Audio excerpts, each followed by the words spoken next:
di bidang kesehatan kerja dan higiene industri, ya, dan 2012 saya menjadi instruktur dan pengajar K3 sampai hari ini, dan saya saat ini membantu perusahaan-perusahaan, ya, instansi-instansi untuk pengembangan sistem manajemen kesehatan kerja dan higiene industri terkhusus, ya, termasuk juga membantu di salah satu NGO hukum ketenagakerjaan di dalam pembuatan pedoman, ya, K3 responsif gender. Ini besok saya akan memberikan pelatihan kepada teman-teman serikat buruh nih dalam hal penerapan K3 responsif gender. Dan kenapa yang tadi saya sampaikan pada teman-teman, kenapa kok saya katakan agak berbeda? Karena saya ingin membantu teman-teman untuk memahami, karena ini bicaranya dasar ya. Jadi teman-teman harus punya pemahaman dasar yang benar di dalam penerapan sistem manajemen kesehatan dan keselamatan kerja di rumah sakit. Ya, di mana konteks dalam hal penerapan K3 rumah sakit itu bertujuan untuk memberikan perlindungan kepada pekerja rumah sakit. Ya, tujuannya itu. Kalau pasien itu bukan ranah K3. Ya, kalau pasien itu ranahnya di aspek yang kita sebut namanya eh, sistem manajemen mutu, ya, mutu layanan rumah sakit. Nah, ini yang nanti kita akan sama-sama diskusi nanti dalam waktu ke depan, terkhusus dalam 1 jam ini. Jika nanti teman-teman ada yang ingin bertanya langsung gitu ya, oleh karena teman-teman mendapatkan kok nggak pas ya dengan apa yang saya dapat atau yang dijalani di instansinya masing-masing dengan topik yang kita bahas ini. Ya, pengenalan saja bahwa peraturan undangan mengenai sistem manajemen K3 rumah sakit itu panjang kali lebar kali tinggi. Ya, mulai dari undang-undang dan peraturan pemerintah sendiri pun teman-teman bisa melihat, ya, banyaknya minta ampun. Tapi hal-hal yang teman-teman harus perhatikan di sini adalah peraturan-peraturan yang teman-teman harus ingat pada dasarnya. Itu di Undang-Undang Nomor 1 Tahun 70, ya, tentang keselamatan kerja, lalu Undang-Undang Nomor 17 Tahun 2023 bab 15 tentang kesehatan kerja. Dan juga tidak lupa Undang-Undang Nomor 13 Tahun 2003 paragraf 5. Ini adalah 3 undang-undang yang benar-benar menjadi payung hukum penerapan sistem manajemen K3. Baik itu perusahaan maupun rumah sakit sebagai entitas perusahaan pada dasarnya. Makanya kita mengenalkan ada industri layanan kesehatan atau industri perumah sakitan. Ya, karena ini sudah berbasis bisnis. Begitu. Dan setiap kegiatan bisnis pasti ada risiko. Dan risiko ini akan bisa menimbulkan masalah kepada pekerja itu sendiri. Ya, pekerja bisa cedera atau pekerja bisa sakit. Itu sebab kenapa peraturan perundangan ini banyak. Ya, turunan dari 3 undang-undang itu masuk ke dalam peraturan pemerintah nomor 50 tahun 2012. Ya. Dan tidak lupa juga untuk peraturan pemerintah nomor 28 tahun 2024. Ini yang terbaru banget. Ini yang diterbitkan oleh pemerintah sebagai kepanjangan tangan dari Undang-Undang nomor 17 tahun 2023. Jadi di bagian 12 tentang kesehatan kerja. Di dalam hal nanti teman-teman akan berurusan di dalam penerapan K3, teman-teman tidak boleh lupa juga dengan peraturan Presiden 1 ini. Karena sangat mungkin semua pekerja rumah sakit itu terkena dampak dari pekerjaannya sehingga mereka bisa bisa jatuh sakit. Ya, peraturan Presiden nomor 7 tahun 2019. Nah, selama ini yang dipahami oleh teman-teman pastinya adalah, oh, saya ngikut acuan dari Menteri Kesehatan. Maka inilah, ya, peraturan teknis yang dikeluarkan oleh Menteri Kesehatan melalui surat keputusan dan juga peraturan. Terkhusus yang selama ini digadang-gadang, dan itu bukan hal yang salah teman-teman. Ya, karena Kementerian Teknis berhak untuk memberikan pedoman teknis, pedoman pelaksanaan untuk sektor-sektor industri di mana mereka di bawah pembinaan dan pengawasan Kementerian Teknis tersebut. Salah satunya kalau untuk kesehatan, untuk pembinaan dan pengawasan terhadap layanan kesehatan adalah tertuang di dalam Peraturan Menteri Kesehatan Nomor 66 Tahun 2016. Begitu. Ya, termasuk juga Peraturan Menteri Kesehatan Nomor 7 Tahun 2019. Tapi ada satu hal yang teman-teman harus ingat, bahwa ada satu peraturan yang sampai detik ini belum digugurkan sama sekali. Ya, bahkan oleh Peraturan Menteri Nomor 66 belum digugurkan. Peraturan Menteri yang mana? Surat Keputusan Menteri Kesehatan Nomor 432 Tahun 2007. Surat Keputusan Menteri Kesehatan Nomor 432 Tahun 2007 itu masih berlaku. Ya, tentang pedoman manajemen K3 rumah sakit itu masih berlaku. Jadi nanti silakan teman-teman akan cocokkan apakah yang dijalani selama ini di rumah sakit itu sudah tepat atau belum. Mengacunya kemana? Anda mau mengacu kepada surat keputusan nggak jadi masalah. Anda mengacu kepada peraturan menteri pun tidak masalah. Memang banyak celah yang dipakai, tapi demi kepentingan pekerja rumah sakit juga. Dan karena ini fokusnya kepada perlindungan kepada pekerja, maka peraturan teknis dari Menteri Tenaga Kerja pun juga tidak bisa kita abaikan. Ya, teman-teman bisa lihat sendiri banyak banget nih, ya, peraturan teknis dari Menteri Tenaga Kerja, baik itu surat keputusan Menteri maupun peraturan Menteri itu sendiri, ya. Dan ini tidak bisa kita nafikan. Terkhusus juga peraturan-peraturan teknis lainnya yang diatur oleh badan-badan tinggi lainnya, seperti Bapeten, lalu Menteri Lingkungan Hidup, ya. Karena Menteri Lingkungan Hidup pun juga mengeluarkan peraturan menterinya di nomor P.56 tahun 2015, ya, tentang tata cara dan persyaratan teknis pengelolaan limbah dari fasilitas kesehatan. Ya. Jadi dalam hal penerapan K3, kita nggak bisa memakai kacamata kuda. Oh, saya hanya fokus pakai punya Menteri Kesehatan. Tidak bisa. Sangat tidak bisa. Kita tetap harus menggunakan setiap peraturan teknis yang memang membantu kita untuk memberikan perlindungan paripurna kepada pekerja itu sendiri. Ya, jadi sekelumit saja buat teman-teman bahwa di Undang-Undang Nomor 1 Tahun 70 pun sudah menyinggung banyak hal. Ya, di pasal 8 tentang kewajiban medical check up, lalu juga di pasal 9 di dalam penerapan keselamatan kerja, ya, dan juga di pasal 11 dalam hal pelaporan, ya, kecelakaan yang terjadi di tempat kerja. Di mana kalau dan juga pasal 14 yang mengatur tentang bentuk perlindungan K3 kepada para pekerja. Yang dimana kalau seluruh pasal ini tidak dilakukan, tidak dijalani oleh entitas perusahaan, termasuk di dalamnya rumah sakit, maka rumah sakit menghadapi pasal pidana. Ya, hukuman kurungan paling lama 3 bulan atau denda paling tinggi 100 juta rupiah. Ini yang harus diwaspadai. Kenapa undang-undang ini muncul? Ya, alasannya karena kembali lagi, setiap pekerja rumah sakit punya hak untuk memperoleh perlindungan terhadap keselamatan dan juga kesehatan kerjanya. Jadi kalau pekerja ada yang cacat atau ada yang meninggal, pada dasarnya rumah sakit tidak melakukan kewajiban perlindungannya. Ya.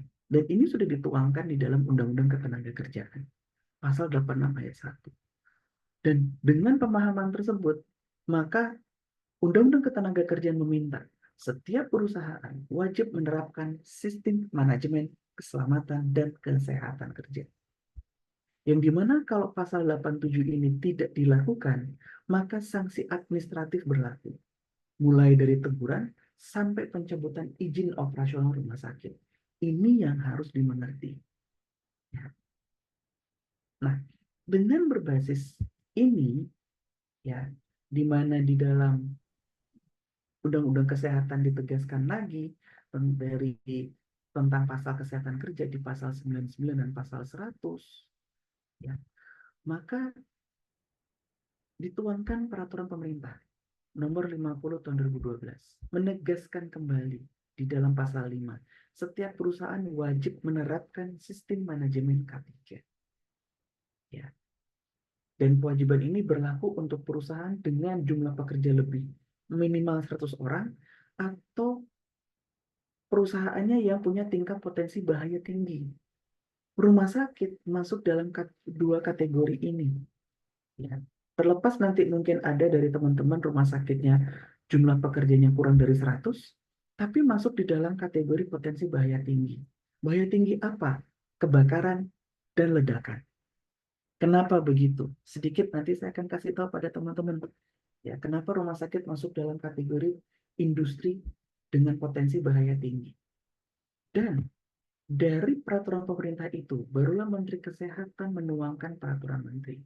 Yang sebenarnya sih sudah ada di Surat Keputusan Menteri Nomor 432. Tetapi karena ini yang menjadi kiblat yang dipakai oleh teman-teman dari Komite Akreditasi Rumah Sakit, ya, maka ya sudah, kita sama-sama ikutin saja. Di dalam pasal 4 disebutkan setiap rumah sakit wajib menyelenggarakan K3 rumah sakit yang meliputi pembentukan pengembangan sistem manajemen K3 dan penerapan standar K3. Kalau menurut Peraturan Menteri Kesehatan di pasal 11 menyebutkan standar K3 itu ada 8. Ya, dari manajemen risiko hingga kesiapsiagaan terhadap kondisi darurat atau bencana. Nah, dengan pemahaman ini pada dasarnya, rumah sakit memiliki karakteristik yang lain dari yang lain dengan sektor industri yang lain. Kenapa begitu? Ada dua hal. Nomor satu, penghuninya beragam. Tidak hanya pekerja rumah sakit saja yang ada di dalam gedung rumah sakit tersebut, tetapi juga ada pasien dan ada pengunjung. Mirip kayak mall lah, ya, mirip kayak pusat belanja. Tapi membedakan adalah kalau pusat belanja kan isinya orang sehat semua, nggak ada orang sakit. Nah, dengan karakteristik ini, demografi manusianya, ya, demografi populasi manusia di dalam rumah sakit, ya, ditambah lagi sifat pekerjaannya itu beragam. Beragam dalam arti rumah sakit tidak seperti pabrik, ya, dimana kalau pabrik udah jelas ada bahan baku, terus diproses, jadilah bahan jadi. Ya, bahan jadinya bebas, Anda mau pilih apa. Sehingga alur pekerjaannya jelas, ya, dari A sampai Z melalui yang kita sebut namanya conveyor belt itu udah jelas. Rumah sakit sifat pekerjaannya beragam. Walaupun fokus utamanya adalah jasa pelayanan, yaitu mulai dari pasien masuk hingga pasien keluar, ya. Namun dalam prosesnya itu tidak conveyor belt, ya. Proses kerjanya itu bercabang-cabang seperti akar pohon beringin, begitu. Ada sisi medisnya, ada sisi administrasi, ada sisi dapur, ada sisi binatu, ya, dan ada sisi-sisi lainnya. Sehingga pelayanan paripurna kepada pasien itu terwujud, begitu. Nah, dengan keberagaman ini ditambah bahaya K3-nya itu juga menghantui, ya, dari kelompok fisik, kelompok kimia, biologi, ergonomi dan psikososial, maka ya potensi-potensi terjadinya kecelakaan kerja, penyakit akibat kerja, kebakaran dan ledakan, polusi, dan gangguan operasional itu sangat mungkin terjadi di rumah sakit. Ya, ditambah lagi kalau kita bicara kebakaran dan peledakan, rumah sakit saat ini kan menggunakan instalasi listrik sangat besar. Konsumsi listriknya besar. Semuanya listrik, begitu. Ya, bahkan bahkan mulai sebagian besar rumah sakit melakukan sistem digitalisasi. Saat memulai pendaftaran saja sudah tidak banyak main ketemu sama petugas pendaftaran, ketemu sama layar komputer. Apalagi di zaman BPJS sekarang diwajibin, oh sekarang kalau pasien BPJS harus check-in online, bilangnya begitu. Itu kan konsumsi listrik. Dan kita sama-sama tahu listrik punya potensi untuk menimbulkan kebakaran dan ledakan. Tidak hanya listrik, rumah sakit pun juga menggunakan bahan kimia berbahaya. Ya, di binatu, di ruang operasi, di laboratorium, radiologi, Anda menggunakan bahan kimia berbahaya. Di mana bahan kimia berbahaya ini pun juga ada yang memiliki sifat mudah meledak. Ya. Nah, dengan karakteristik itu, maka ya, di dalam surat keputusan Menteri nomor 432 tahun 2007, rumah sakit menerapkan sistem manajemen K3. 5 pilar dilakukan dengan tujuan akhir adalah peningkatan berkelanjutan. Dalam konteks begini, teman-teman, tidak ada satupun sistem manajemen yang sempurna di rumah sakit. Tidak ada. Ya, kita nggak bisa mengatakan bahwa pusat otak nasional atau mungkin pusat kanker nasional, ya, itu sistem manajemennya yang terbaik dari sisi KK3. Kita nggak bisa bilang begitu. Kenapa? Oleh karena rumah sakit akan terus berkembang, bisnis rumah sakit akan terus meningkat, ya, varietas layanan juga akan bertambah, investasi ulang juga akan bertambah, apalagi ketika rumah sakit mengalami proses akuisisi, dibeli begitu ya, sama siapapun lah begitu. Maka akan ada perubahan-perubahan yang mengarah kepada peningkatan. Sehingga manajemen K3 rumah sakit sifatnya living document. Akan terus berubah, akan terus bertambah, akan terus diperbaharui ya, demi peningkatan berkelanjutan. Nah, 5 pilar apa saja yang harus dipegang oleh rumah sakit? Penetapan kebijakan K3. Penetapan kebijakan K3 nanti dituangkan dari dua aspek. Satu, kebijakan K3 tertulis, dan pembentukan komite K3 rumah sakit ya, yang setara dengan panitia pembina K3 perusahaan. Ini yang teman-teman mungkin akan banyak bertanya nanti tentang komite K3 rumah sakit. Secara konteks di sini, teman-teman, ya, komite K3 rumah sakit posisinya sejajar dengan direktur. Sama kayak presiden dengan Dewan Pertimbangan Agung. Zaman saya dulu namanya DPA. Jadi teman-teman tahu lah ya umur saya berapa. Begitu. Sekarang namanya beda. Nama Badan Tinggi Negara 1 itu. Bukan DPA lagi. Di mana, kembali lagi, di mana komite K3 ini punya fungsi memberikan nasihat kepada direktur tentang isu K3 di rumah sakit. Ya. Itu sebab kenapa komite K3 itu pada dasarnya tidak boleh di dalam struktur organisasi. Dia tidak boleh di bawah direktur sebenarnya. Dia harus sejajar. Karena dia sifatnya sebagai penasehat. Begitu. Nggak ada seorang raja di kerajaan manapun gitu ya, penasehatnya tuh di bawah kakinya raja. Enggak, penasehat tuh selalu berada di samping raja. Nah, ini yang harus dipahami. Terlepas apa yang disebutkan di dalam peraturan undangan, ya, ini yang harus dipahami. Bahwa komite K3 rumah sakit posisinya sejajar dengan direktur. Fungsi utamanya memberikan nasihat kepada direktur terkait isu K3 di rumah sakit.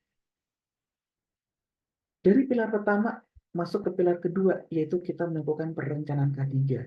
Disinilah risk management berjalan. Di mana komite K3 melakukan tugas pertamanya, menghimpun dan mengolah data K3, mengidentifikasi potensi bahaya, menilai tingkatan risikonya, risiko kecelakaan atau risiko penyakit, dan membuat dan merekomendasikan program-program pengendaliannya. Itulah perencanaan K3. Ya. Dan yang pilar ketiga, penerapan program K3, yang disertai dengan pilar keempat yaitu evaluasi, pemantauan dan evaluasi kinerja K3, dan yang terakhir yang nanti akan dihadapi oleh rumah sakit melalui akreditasi adalah tinjau ulang. Ya. Sebagai disclaimer, sebagai catatan, ya, akreditasi fokusnya kepada layanan, mutu layanan, bukan kepada mutu K3. Tapi karena nilai jual rumah sakit itu diakreditasi, ya maka mau nggak mau suka nggak suka ya rumah sakit mengejar akreditasi. Sama dengan FKTP. FKTP juga sekarang ngejarnya akreditasi supaya bisa kerjasama dengan BPJS Kesehatan. Begitu. Ya. Ada tinjau ulang lain yang bisa dipakai untuk memastikan apakah penerapan K3, sistem manajemen K3 itu sudah berjalan atau tidak. Itu ada. Anda mau ngambil nasional bisa, yang namanya audit SMK 3 PP 50 tahun 2012, ya, atau mau ngambil internasional yaitu dari ISO 45001, ya, terbitan tahun 2018.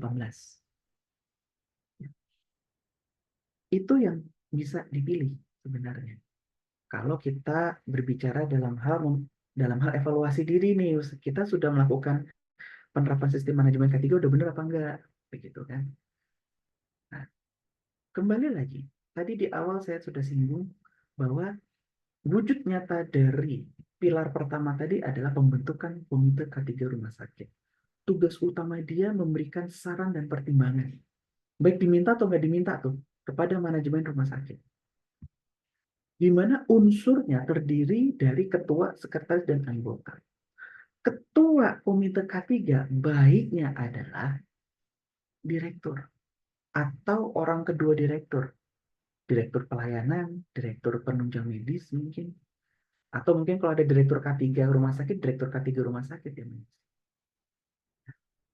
Kenapa begitu? Kenapa sebaiknya ketua ketua komite K3 itu adalah pimpinan? Dan sebenarnya itu sudah diatur juga di dalam peraturan perundangan di aspek Menteri Tenaga Kerja. Bahwa yang mengisi menempati posisi ketua komite K3 adalah direktur. Karena direktur adalah simbolisasi perwujudan, ya, simbolisasi perwujudan komitmen manajemen rumah sakit di dalam penerapan K3. Ya, yang selama ini berjalan tidak begitu memang. Itu sebab kenapa kita harus mengubahnya, kita harus memperbaikinya ke arah yang benar. Supaya komite K3 ini kuat posisinya dan bisa memberikan kontribusi yang terbaik bagi rumah sakit. Sekretarisnya adalah ahli K3. Ya. Ahli K3 umum. Atau di sini banyak, atau mungkin selama ini teman-teman mendengar petugas K3 pasien kes. Boleh saja begitu. Kalau sekretaris dari komite K3 itu adalah petugas K3 pasien kes. Boleh saja. Cuman masalahnya di sini teman-teman adalah di dalam hal nanti Anda melakukan pendaftaran komite K3 rumah sakit ke pemerintah. Di mana syarat yang dimintakan adalah sekretarisnya adalah ahli K3 umum. Pada dasarnya. Dan yang anggota, kalau anggota ini kita mengikuti dari tipe rumah sakit. Anggota komite K3 ya berdasarkan tipe rumah sakit itu tidak diatur dalam peraturan Menteri nomor 66. Tidak. Itu ada di dalam keputusan Menteri nomor 432. Silakan teman-teman simak di sini baik masing-masing instansinya baik tipe C, tipe B dan tipe A yang mana yang cocok. Ya. Anggotanya ini semua yang harus ada. Di mana semua anggotanya ini ya petugas K3 Fasiankes.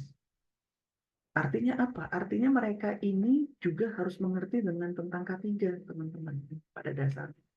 Dokternya harus ngerti K3, para medisnya harus ngerti K3, ya. Semuanya harus ngerti K3.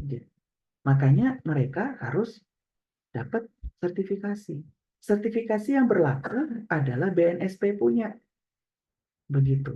Yang berjalan selama ini teman-teman adalah yang penting saya ikut pelatihan internal. Ya, atau kita bilang ikut pelatihan non sertifikasi BNSP. Karena nanti sama surveyor akreditasi mereka cuma hanya nanya mana buktinya Anda sudah ikut K3 si anggota komite. Anda tunjukin itu surveyor nggak nolak. Padahal yang diminta di dalam keputusan Menteri nomor 432 adalah yang sertifikasi BNSP. Di sini teman-teman sudah mulai melihat kesenjangan yang sangat nyata di dalam penerapan dan dalam pelaksanaan akreditasi dan juga dalam hal referensi kaidah yang teman-teman harus ikuti. Di mana ya itu tadi teman-teman nggak sinkronis, ada diskrepansi, ada bertolak belakang, ya itu yang terjadi. Satu hal yang saya ingin titipkan pada teman-teman dalam hal ini adalah bahwa penerapan manajemen tidak berhenti sampai, oh ya saya udah berpuas diri, oh saya kan sudah punya sertifikat K3 yang non BNSP dan lolos tuh sama akreditasi. Sudahlah, begitu. Kalau kita sudah berpuas diri, maka itu adalah langkah awal kehancuran dari rumah sakit. Karena Anda tidak mengikuti standar tertinggi. Begitu. Ya, nah, kembali lagi. Setiap anggota Komite K3 adalah petugas K3 Fasiankes bersertifikasi BNSP. Itu yang diminta di dalam keputusan menteri. Dan di dalam hal pengajuan pengesahan Komite K3 rumah sakit di masing-masing dinas tenaga kerja setempat, di domisili di mana rumah sakit itu berada, Anda ajukan ini dengan 6 dokumen bukti tertera. Ya, yang dalam hal ini nomor 3, teman-teman bisa lihat. Salinan sertifikat dan surat keputusan penunjukan ahli K3 umum. Ya, itu yang akan dilihat oleh Dinas Tenaga Kerja. Dan ini pun pengesahan Komite K3 pun juga sifatnya living dokumen. Artinya apa? Artinya kalau nanti apa namanya ada perubahan dari struktur organisasi, ya harus diperbaharui lagi orang-orangnya. Ya. Nah, ini yang pertama yang harus dilakukan dengan fungsi yang tadi saya sudah ceritakan pada teman-teman. Nomor 1, melakukan penghimpunan dan pengolahan data A3. Ya. Dan melakukan perbantuan kepada pimpinan rumah sakit dalam hal pembuatan kebijakan, pedoman kerja juga, ya, dan juga dalam hal program-program. Nomor 1 yang harus dilakukan oleh Komite K3, ya, adalah melakukan manajemen risiko ini. Karena tanpa adanya manajemen risiko, maka program-program tidak akan muncul semua, teman-teman. Bahkan mungkin yang selama ini terjadi, yang penting saya copy paste aja. Copy paste dari punya rumah sakit yang lain, terus saya terapkan saja di tempat di instansi saya. Padahal jenis bahayanya, tingkatan bahayanya, atau tingkatan resikonya berbeda-beda. Begitu. Oleh karena rumah sakit nggak pernah melakukan kegiatan ini. Identifikasi bahaya, penilaian resiko, dan juga penentuan pengendalian resikonya. Di dalam hal melakukan identifikasi bahaya, kita melakukan kegiatan-kegiatan, beberapa diantaranya adalah mengenal dulu area kerja, beserta mengenal sistem kerja yang berjalan. Pengenalan sistem kerja itu akan terlihat di dalam dokumen tertulis, pedoman, prosedur, instruksi kerja. Kalau di rumah sakit sudah familiar dalam menggunakan job safety analysis, maka itu juga dipakai sebagai referensi, ya. Dan juga dari pihak kepegawaian. Dalam hal kita perlu tahu nih uraian tugas dari masing-masing posisi jabatan maupun struktur organisasi. Dengan kita mengenal area kerja dan mengenal sistem kerja, termasuk didukung dengan inventaris data sekunder, seperti laporan statistik, laporan inspeksi, laporan insiden, lalu daftar bahan kimia berbahaya, kunjungan berobat karyawan yang sakit, ya, dan data-data sekunder lainnya, dan ditambah lagi dengan melakukan survei lapangan, walkthrough survei, maka kita akan bisa mengidentifikasi jenis-jenis bahaya apa saja yang ada di dalam tempat kerja kita di rumah sakit. Konsep pertanyaan paling gampang dipakai adalah, apakah sesuatu yang saya curigai sebagai sumber bahaya tersebut akan menimbulkan fatality? Gampangnya begitu. Fatality kepada pekerja, pekerja meninggal. Fatality kepada aset, di mana asetnya hancur, ya, remuk, berantakan. Atau juga fatality kepada reputasi, di mana harga saham turun drastis, terjun bebas. Ya, akhirnya nanti bisa pilot. Nah, inilah yang konsep pertanyaan ini yang dipakai oleh teman-teman Komite K3 untuk mengidentifikasi jenis-jenis bahaya. Di awal sudah saya perkenalkan kelompok bahaya di tempat kerja. Ya, ada 5. Ada fisik, ya, ada kimia, lalu juga ada ergonomi, biologi, dan psikososial. masing-masing kelompok bahaya ini memiliki jenis bahaya masing-masing. Dari aspek keselamatan dan juga dari aspek kesehatan, teman-teman. Ya. Nah, mereka-mereka inilah yang harus diidentifikasi oleh komite K3 rumah sakit. Di mana nanti dari hasil identifikasi tersebut, ya teman-teman, dengan menggunakan teknik identifikasi bahaya, Anda mau pakai teknik apa? Ya, masing-masing punya keuntungan dan kerugian. Sehingga masing-masing teknik punya saling mengisi kekosongan. Ya, Anda mau pakai checklist, Anda mau pakai what if analysis, ya Anda mau pakai HAZOP ataupun yang saat ini selalu digadang-gadang dari sisi akreditasi adalah job safety analysis. Ya, itu nggak salah juga. Tapi banyak alat, ya, banyak teknik yang bisa dipakai untuk melakukan identifikasi jenis-jenis bahaya tersebut yang nanti kita harus lakukan penilaian. Ya, penilaian risiko. Ya, seberapa besar tingkatan risikonya? Apakah dia risiko rendah, risiko sedang, atau risiko tinggi? Ya. Nah, di dalam peraturan Menteri Kesehatan, mereka banyak menyarankan untuk menggunakan matriks 3x3. Tapi sekarang sudah bergeser untuk menggunakan matriks 5x5. Kenapa begitu? Karena matriks 3x3 itu punya kekurangan, ya, dibanding matriks 5x5. Ya, matriks 5x5 kekurangannya memang dia rumit. Ya, maksudnya banyak kan, ada 5 kolom dan 5 kolom dan 5 baris.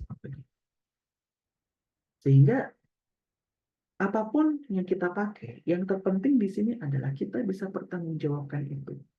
Apapun yang dipakai oleh komite K3 rumah sakit, Anda bisa mempertanggungjawabkan itu untuk yang tadi, ya, untuk kita bisa membuat program pengendalian.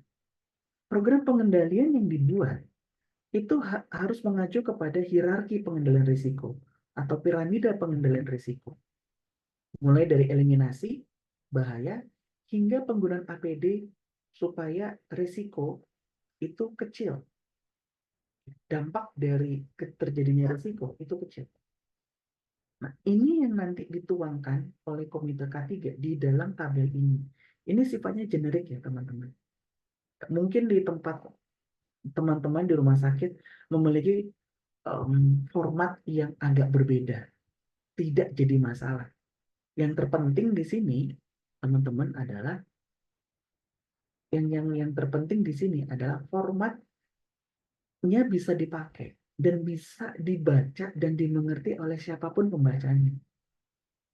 Bahwa oke, ini adalah proses manajemen risiko yang dilakukan oleh rumah sakit sehingga rumah sakit sudah menentukan bentuk pengendalian risiko. Risiko terhadap bahaya fisik, bahaya kimia, bahaya biologi, bahaya ergonomi dan psikososial. Ya. Nah, dari itu semua teman-teman, program berjalan. Ada K3 listrik, ada K3 laboratorium, ada K3 radiologi, ada K3 kebakaran, lalu juga ada PPI. PPI pada dasarnya teman-teman, itu merupakan bagian dari K3. Kenapa? Karena penyakit infeksi tidak hanya akan menyerang pasien juga kan, tapi juga akan bisa menyerang karyawan rumah sakit juga. Tidak sedikit karyawan rumah sakit yang jatuh sakit oleh karena dia terinfeksi dari pasien. Sehingga program PPI pun juga ditujukan kepada pekerja. Tidak hanya fokus melulu pada pasien saja, teman-teman. Ini yang seringkali terlupakan oleh komite PPI. Ya, tidak bisa dipersalahkan oleh karena Menteri Teknis memisahkan itu. Karena fokus dari Menteri Teknis adalah keselamatan pasien. Ya, patient safety. Bukan pekerja safety. Begitu. Ya, pekerja safety dilempar ke Menteri Tenaga Kerja. Dan itu nggak salah. Itu nggak salah. Begitu. Tetapi di dalam penerapan program PPI, ya, perlindungannya tidak hanya ditujukan kepada pasien semata, atau kepada pengunjung rumah sakit semata, tapi juga diprioritaskan juga kepada pekerja yang memang 24 jam 7 hari berkecimpung, ya, berinteraksi dengan pasien, berinteraksi dengan cairan infeksius, ya, cairan tubuh infeksius yang sangat mungkin mereka terkena penyakit menular, begitu, ya. Yang berikut ada program gizi, program ergonomi, medical check up, ya, banyak sekali. Di mana kalau teman-teman tadi sempat melihat bahwa medical check up itu sendiri adalah sebuah kewajiban hukum yang sudah diatur dalam Undang-Undang Nomor 1 Tahun 70, ya, pasal 8 tadi. Di mana kalau itu nggak dilakukan, rumah sakit bisa kena sanksi. Ya. Jadi medical check up itu adalah wajib hukumnya, bukan sunat. Ya. Medical check up hukumnya wajib. Setiap tahun harus dilakukan. Minimal 1 kali dalam 1 tahun harus dilakukan kepada seluruh pekerja rumah sakit. Karena itu adalah perwujudan, salah satu perwujudan bentuk perlindungan yang diberikan oleh manajemen rumah sakit kepada pekerja. Ada juga program pelayanan kesehatan kerja, di mana kalau yang terjadi di rumah sakit, mereka nyebutnya poli pegawai. Begitu. Oke lah, terserah deh. Anda mau ingin membahasakannya bagaimana, nggak jadi masalah. Asalkan asalkan di dalam penerapannya juga masih tetap sesuai dengan kaidah-kaidah dasarnya itu.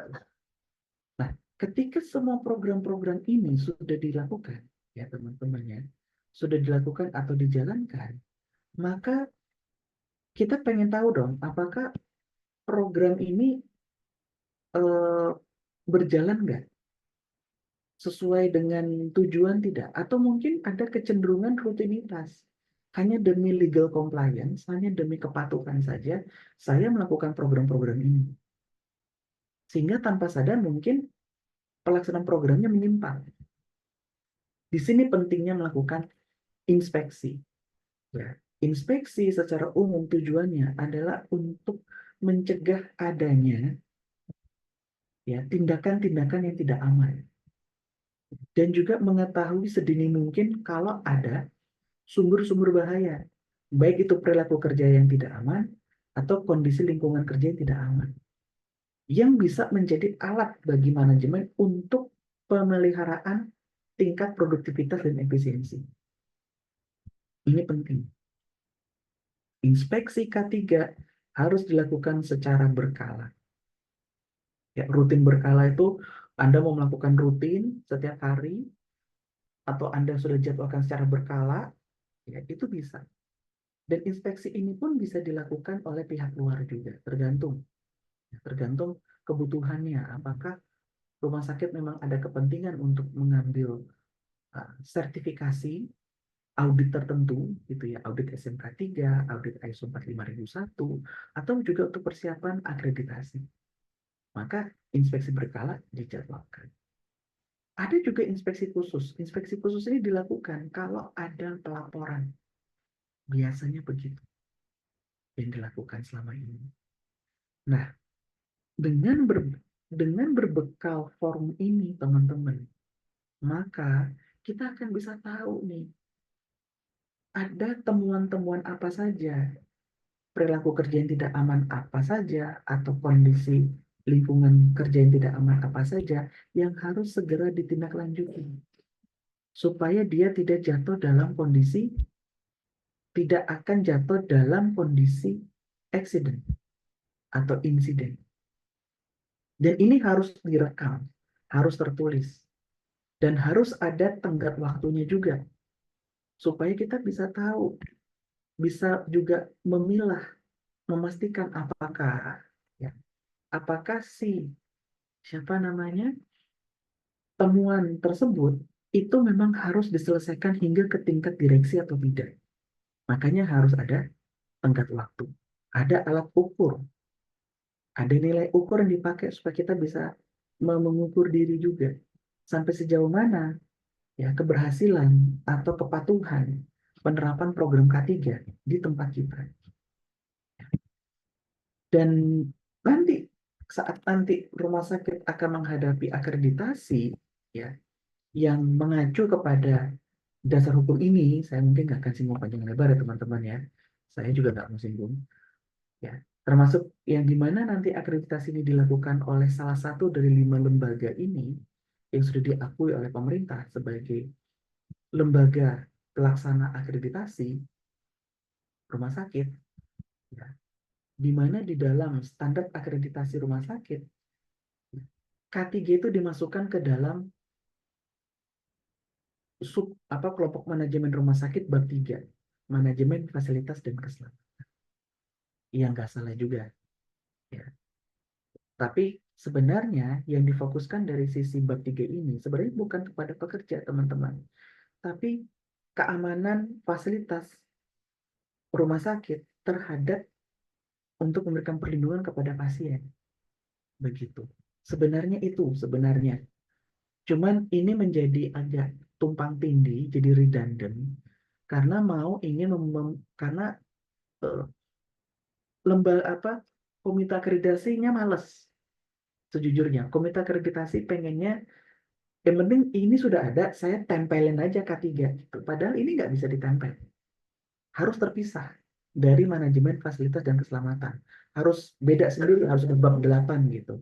Manajemen keselamatan dan kesehatan kerja. Harusnya begitu. Ya, tapi ya kita lihat saja apakah nanti ada versi baru dari standar akreditasi di mana di dalam standar akreditasi ini ya elemen penilaian dari bab 3 tadi itu fokusnya kepada beberapa butir ini ya teman-teman ya. Khusus pengelolaan B3, proteksi kebakaran, ya, peralatan medis, sistem utility, dan lain sebagainya. Kalau teman-teman lihat di sini sebenarnya ini memang fokusnya kepada keselamatan pasien, bukan kepada sebenarnya bukan kepada pekerja begitu. Kalau pekerja kita mengacu kepada peraturan pemerintah nomor 50 tahun 2012. Mereka punya tuh elemen penilaiannya ada 166 elemen penilaian yang tersebar di 12 bab begitu. Kita cukup pakai itu. Kalau kita ingin memastikan apakah sistem manajemen K3 kita sudah berjalan baik atau tidak begitu. Nah, yang paling penting yang ingin mau saya tekankan pada teman-teman bahwa sesuai dengan pilar-pilar sistem manajemen tadi, ya maka dimulai dari penyusunan kebijakan K3, ya lalu pembentukan komite K3, melakukan identifikasi dan penilaian risiko, identifikasi bahaya dan penilaian risiko di rumah sakit, dan penyusunan pedoman SOP dan instruksi kerja yang berbasis K3, maka diharapkan semua ya cakupan instrumen akreditasi yaitu program-program K3 yang diterapkan di rumah sakit akan bisa berjalan dengan baik ya bisa berjalan dengan baik dan bisa memberikan perlindungan bagi para pekerja di rumah sakit terkhusus ya. Satu hal lagi yang saya mau ingin sampaikan kepada teman-teman terkait tentang program K3 tadi ada satu hal yang saya ketinggalan dalam hal tanggap darurat bencana ya harus dimengerti di sini bahwa di dalam tanggap darurat bencana pun rumah sakit tetap harus memiliki petugas P3K. Harus. Ya.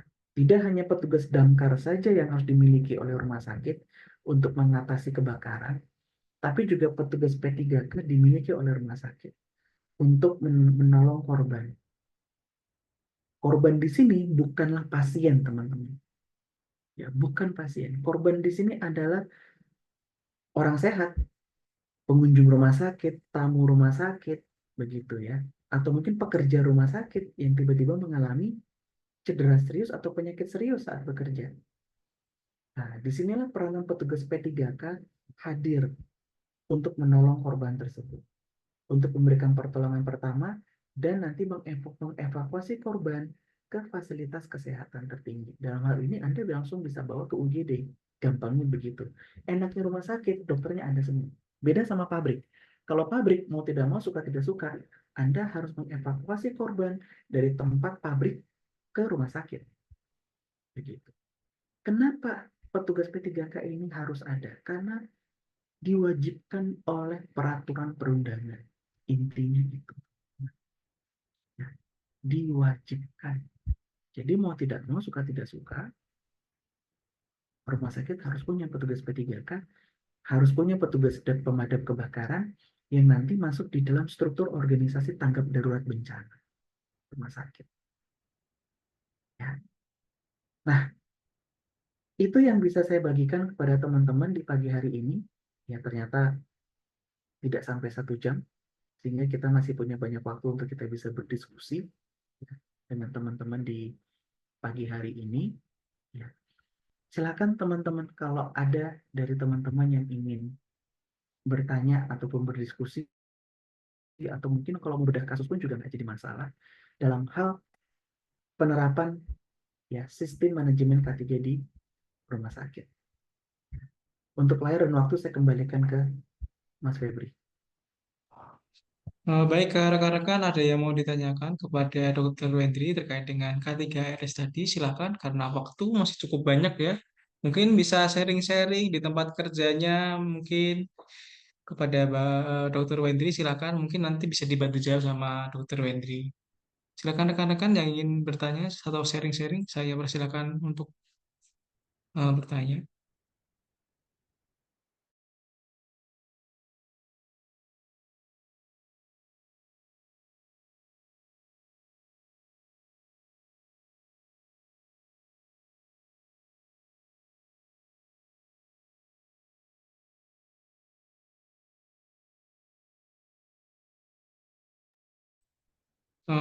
Ada yang mau ditanyakan terkait dengan pelatihan pagi hari ini? Silakan rekan-rekan, karena waktu yang masih banyak atau cukup banyak.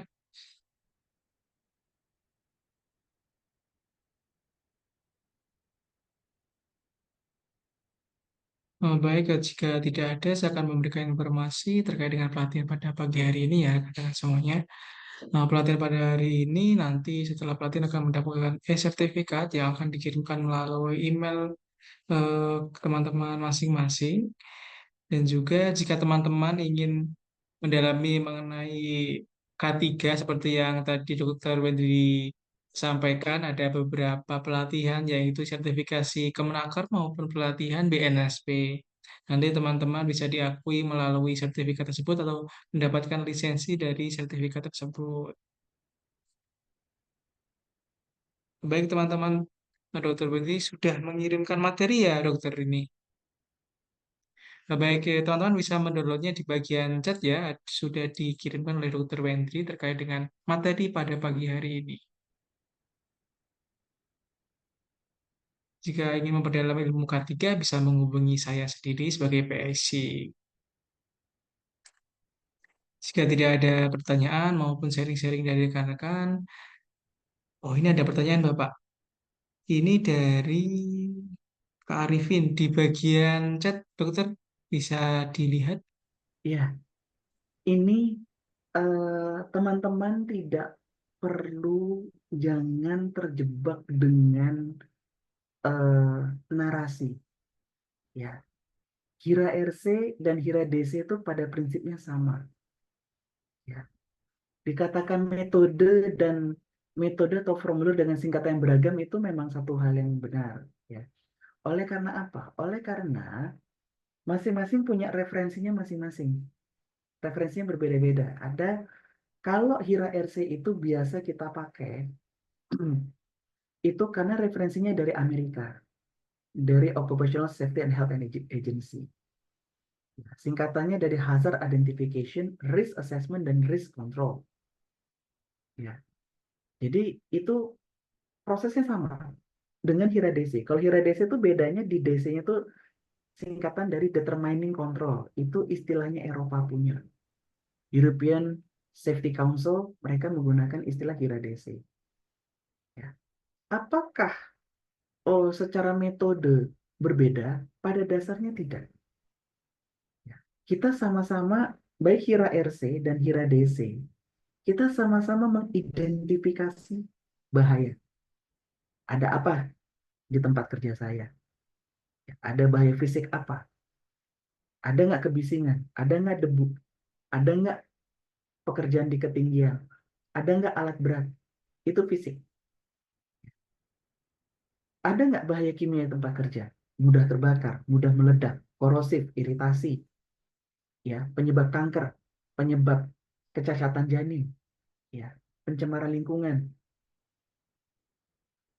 Untuk biologi, ada nggak anabol-anabol di sekitar rumah sakit? Bahkan ada satu anabol yang tidur di tempat tidur pasien. Itu saya pernah dapat soalnya.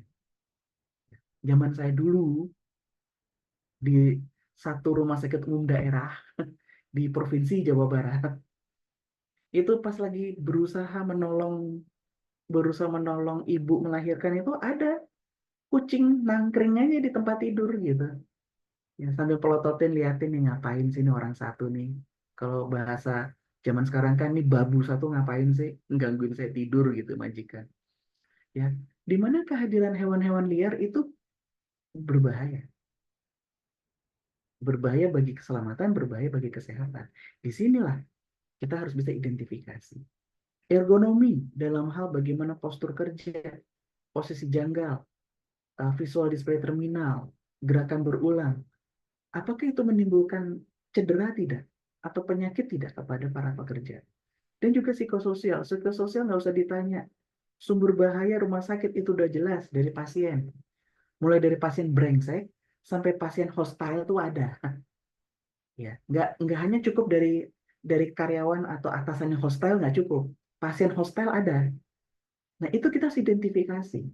Dan setelah kita identifikasi, kita nilai besarannya. Apakah ini risikonya tinggi atau rendah untuk bisa menimbulkan kecelakaan atau penyakit.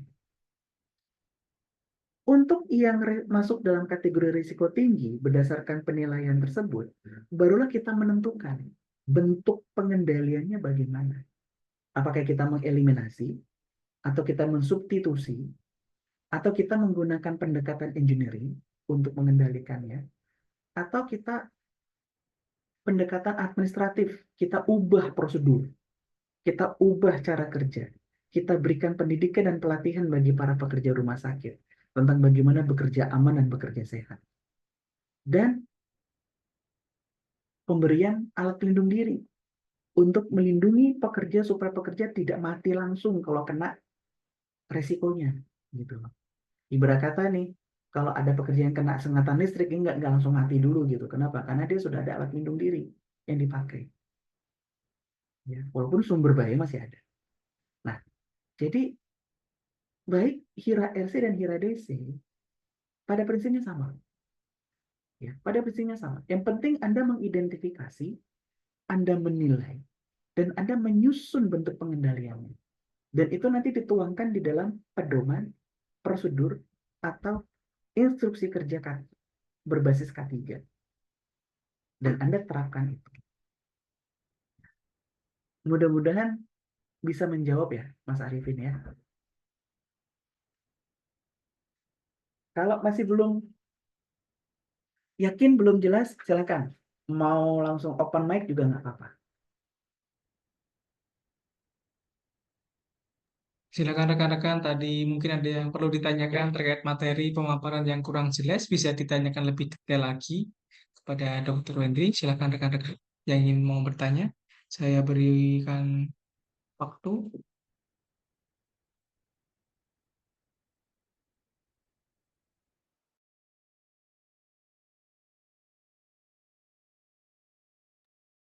Oh ya, sedikit tambahan lagi dari pertanyaan Mas Arifin tadi, bahwa menyangkut tentang banyaknya metode atau formulir dengan singkatan yang beragam. Teman-teman mungkin akan juga berhadapan dengan formulir-formulir lainnya yang teman-teman mungkin bingung gitu.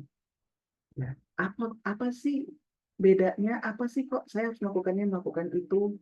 Ya, yang pertama, teman-teman pasti pernah dengar eh,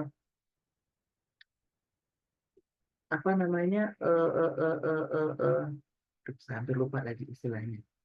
Ya, ICRA,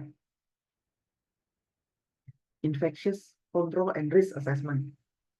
Ya, itu adalah bagian dari kira RC sebenarnya. Cuman metode ini pendekatannya lebih fokus kepada bahaya biologi. IRCA, Infection Risk and Control Assessment. Ya. Ada juga PCRA, Pre-Construction Risk Assessment. Pre-Construction Risk Assessment itu ditujukan kepada konstruksi pada dasarnya. Jadi kalau rumah sakit hendak melakukan perluasan gedung, atau renovasi gedung dan lain sebagainya, ya, maka kita ingin lebih fokus lagi. Ada nggak bahaya-bahaya spesifik di dalam proses konstruksi ini? Ya, PCRA umum dipakai di industri konstruksi biasanya. Jadi teman-teman pada dasarnya ketika nanti mau melakukan pembangunan, perluasan, renovasi, pokoknya pemugaran bangunan rumah sakit lah.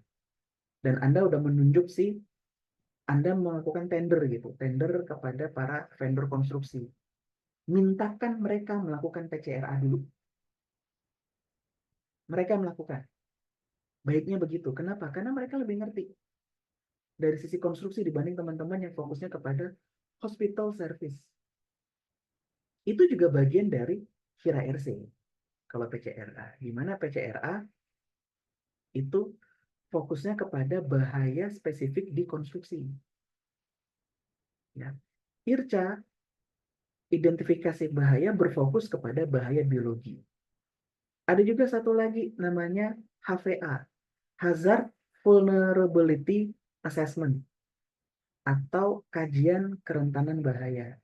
Ini dipakai khususnya di dalam identifikasi potensi bencana. Dari HVA kita bisa membuat perencanaan tanggap darurat bencana. Apapun itu namanya masing-masing teman-teman ya, mau PCRA, mau IRCA, mau HVA, ya. Terus disinggung sama Mas Arifin, HIRA RC dan HIRA DC, pada prinsipnya mereka sama-sama risk management. Harapannya ketika komite K3 rumah sakit melakukan identifikasi bahaya dan penilaian risiko, maka mereka pun juga melakukan juga yang namanya PCRA, HVA dengan IRCA itu. Sudah langsung rangkum dalam satu buku besar gitu loh. Jadi ketika nanti ditanyakan mana PCRA-nya, mana IRCA-nya, mana HVA-nya, tinggal filtering saja. Nggak harus ngulang berkali-kali gitu. Yang terjadi selama ini di rumah sakit adalah pemikiran kubikel. Pemikiran kubikel bahwa HVA beda sama HIRA RC. Bahwa PCRA beda sama HIRA DC. Termasuk pertanyaan Mas Arifin. HIRA RC sama HIRA DC beda. Kubikel. Nah, ini yang harus dihindari, teman-teman. Ya. Harus dihindarkan supaya teman-teman tidak bingung, supaya teman-teman tidak terjebak dengan jebakan administrasi. Tulis-menulis, catat-mencatat. Yang penting di sini, konteksnya adalah Anda, komite K3 rumah sakit tempat Anda, melakukan identifikasi bahaya. Mau pendekatan khusus, monggo. Mau pendekatan general juga monggo. Silahkan, nggak jadi masalah. Pendekatan khusus Anda pakai tools HVA untuk eh, identifikasi bencana. Anda gunakan IRCA untuk pendekatan identifikasi potensi bahaya biologi, atau PCRA untuk bahaya konstruksi. Silakan, Anda mau pakai tools yang manapun nggak jadi masalah. Ya, terlepas dari wajib tidaknya ya, gitu. Karena Menteri Kesehatan selalu mengatakan tiga ini wajib dilakukan. Ya, tiga-tiganya Anda lakukan di dalam satu kegiatan besar yang namanya HIRA RC itu atau HIRA DC itu. Ya. Prosesnya sama, identifikasi bahaya, penilaian risiko, penentuan pengendali. Lakukan ini dalam satu kegiatan besar, Anda udah selesai. Ya, lempar satu batu atau satu kali kayu di 3 pulau, 4 pulau terlampaui. Begitu. Ya. Nah, disinilah sebenarnya yang punya peranan adalah penguatan komite K3-nya. Komite K3-nya harus bisa melakukan tugas utamanya di dalam menghimpun dan mengolah data K3 tersebut, teman-teman.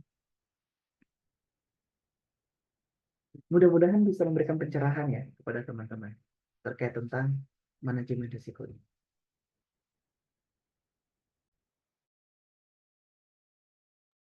Baik, oh ini ada lagi ya Pak, dari Kak Sabri di bagian chat. Standar standar kalibrasi alat kesehatan dalam K3. Pada prinsipnya K3 itu berfokus kepada peralatan keselamatan kerja sebenarnya. Ya, makanya kita mengenal ada K3 pesawat, K3 bejana tekan, gitu ya. Lalu K3 penangkal petir, K3 kebakaran, itu bicara instalasi keselamatan. Dalam hal berbicara alat kesehatan, yang terpenting di sini adalah kita kembali kepada ya pedoman pabrikannya. Pedoman pabrikannya mintanya gimana kalibrasinya. Nah, mengingat bahwa si alat kesehatan ini, ya, mengingat bahwa alat alat kesehatan ini berada di dalam tanggung jawab dari BPFK untuk sebagai badan kalibrasi untuk pelayanan kesehatan, maka kita mengacu kepada acuan dari BPFK itu sendiri pada dasarnya. Konteks yang di sini, ya, konteks yang di sini adalah jangan sampai alat-alat kesehatan yang Anda pakai tidak menimbulkan cedera pada pekerja. Gampangnya begitu. Ya. Konteks dari sisi K3 itu. Kalau konteks dari keselamatan pasien yang digadang-gadang akreditasi, kalibrasi dilakukan supaya menghindarkan diri dari ya kesalahan terapi atau kesalahan diagnosa. Makanya kenapa harus ditera? Ya, setiap alat kesehatan yang bentuknya numerik digital gitu ya, mereka harus ditera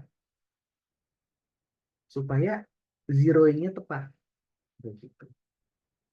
Tapi di dalam hal berbicara K3, ya, yang difokuskan ke sini adalah terhadap inspeksi fungsi alat. Alatnya berfungsi dengan benar nggak? Tidak ada potensi menimbulkan cedera nggak kepada pekerja? Itu sebab makanya di setiap pabrikan, ya pabrikan di dalam pedoman buku pedoman mereka ada tuh satu bagian yang menyebutkan tentang inspeksi fungsi, ya, bukan kalibrasi, inspeksi. Ya, dites tes fungsi dulu tuh, dites fungsi alatnya bekerja nggak, ada temuan error nggak, begitu. Di mana ini baiknya dilakukan setiap hari. Kenapa begitu? Karena kita tidak punya jaminan kalau hari ini, kalau dipakai hari ini akan aman seperti hari kemarin. Nggak bisa. Tes fungsi harus dilakukan setiap saat, sebelum dan sesudah pemakaian. Makanya nanti teknisi atau IPSRS akan melakukan tugas mereka untuk melakukan maintenance, melakukan yang namanya pemeliharaan pencegahan, preventive maintenance. Salah satunya adalah inspeksi juga. Begitu. Ya. Kalibrasi konteksnya bukan ke K3, kalibrasi konteksnya kepada patient safety. K3 adalah tidak boleh ada malfungsi, gampangnya begitu, kepada peralatan yang dipakai oleh para pekerja. Baik itu alat teknis ataupun alat kesehatan. Ya. Mudah-mudahan bisa menjawab ya.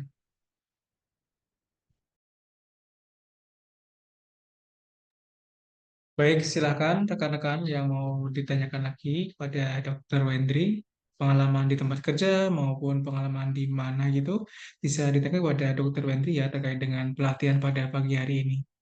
Silakan yang ingin bertanya, saya persilakan.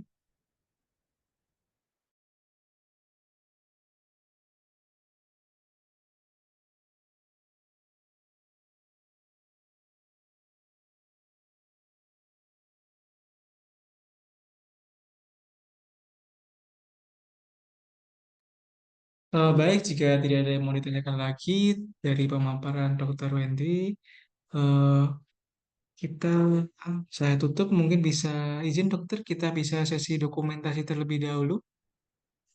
Baik, rekan-rekan bisa menghidupkan kameranya terlebih dahulu. Kita sesi dokumentasi ya rekan-rekan semuanya. Kami tunggu yang belum menghidupkan kameranya. Silakan menghidupkan kameranya. Salam kompeten ya rekan-rekan, seperti ini posenya. Silakan posenya seperti ini. Yang belum menghidupkan kamera. Satu, dua, tiga.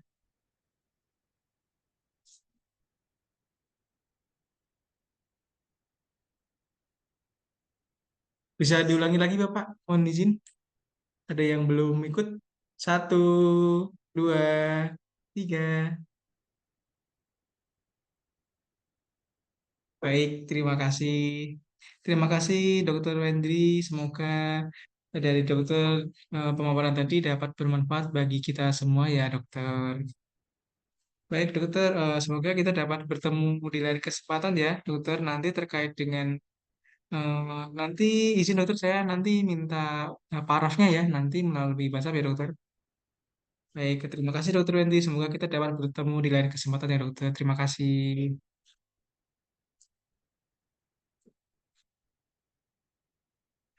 Baik, rekan-rekan, mungkin tadi pelatihan K3RS pada pagi hari ini terkait dengan e-sertifikat nanti akan kita kirimkan melalui email rekan-rekan masing-masing, yaitu H+2, maksimal H+2 dari setelah pelatihan. Jika teman-teman ingin mengikuti pelatihan lagi lebih dalam mengenai K3 maupun di bidang K3 terkait dengan BNSP maupun Kemenaker nanti bisa melalui WhatsApp saya. Nanti informasi lengkap akan saya berikan. Baik, rekan-rekan ada yang mau ditanyakan lagi terkait dengan sertifikat ataupun hal yang lainnya?